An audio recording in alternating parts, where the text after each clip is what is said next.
I am a prince, underworld prince, അധോലോകങ്ങളുടെ രാജകുമാരൻ.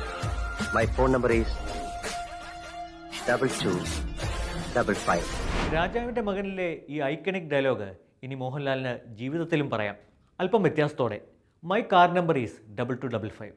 Ernakulam RTO ഓഫീസിൽ നടന്ന ലേലത്തിൽ KL07 DJ 2255 എന്ന ഫാൻസി നമ്പർ 1,80,000 രൂപ നൽകിയാണ് നടൻ മോഹൻലാൽ സ്വന്തമാക്കിയത്. തൻ്റെ ഇന്നോവ ഹൈക്രോസിലാണ് ലാൽ ഏറെ പ്രിയപ്പെട്ട ഈ നമ്പർ ഉപയോഗിക്കുക. 33 ലക്ഷം രൂപയ്ക്കാണ് അദ്ദേഹം ഇന്നോവ ഹൈക്രോസ് വാങ്ങിയിരുന്നത്. ലാൽ അടക്കം 3 പേർ ഈ ഫാൻസി നമ്പർ സ്വന്തമാക്കാൻ എത്തിയതോടെയാണ് ലേലം ആവശ്യമായി വന്നത്. 10,000 രൂപയ്ക്ക് തുടങ്ങിയ ലേലം വിളി 1,45,000 രൂപയിലേക്ക് അതിവേഗമെത്തി.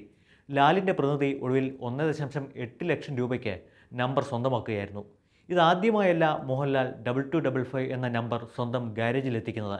അദ്ദേഹത്തിൻ്റെ കാരവാൻ്റെ നമ്പർ KL7 CZ 2255 ആണ്. ലാലിൻ്റെ അടുത്ത സുഹൃത്തും പ്രൊഡ്യൂസറുമായ ആൻ്റണി പെരുമ്പാവൂരും അടുത്തിടെ 2255 ലേലത്തിൽ പിടിച്ച് തൻ്റെ വോൾവോ XC60 ഉപയോഗിക്കുന്നുണ്ട്. 3,20,000 രൂപയാണ് നമ്പർ സ്വന്തമാക്കാൻ ആൻ്റണി മുടക്കിയത്.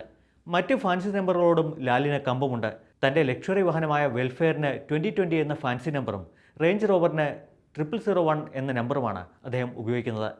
ലാലിൻ്റെ കരിയറിലെ വഴിത്തിരിവുകളിലൊന്നായിരുന്നു 1986 ഇറങ്ങിയ രാജാവിൻ്റെ മകനിലെ വിൻസെൻ്റ് ഗോമസ് എന്ന കഥാപാത്രം. 4 പതിറ്റാണ്ടിനിപ്പുറം ഈ നമ്പർ ലേലത്തിൽ പിടിക്കാൻ ആളുണ്ടെന്നത് ആ കഥാപാത്രം മലയാളി പ്രേക്ഷകരിലുണ്ടാക്കിയ സ്വാധീനം സൂചിപ്പിക്കുന്നതാണ്. ഈ നമ്പർ തനിക്കത്ര പ്രിയപ്പെട്ടതാണെന്ന് ഓരോ തവണയും അതിനായി ലേലം വിളിക്കാൻ പോലും തയ്യാറായിക്കൊണ്ട് ലാലും വ്യക്തമാക്കുന്നു.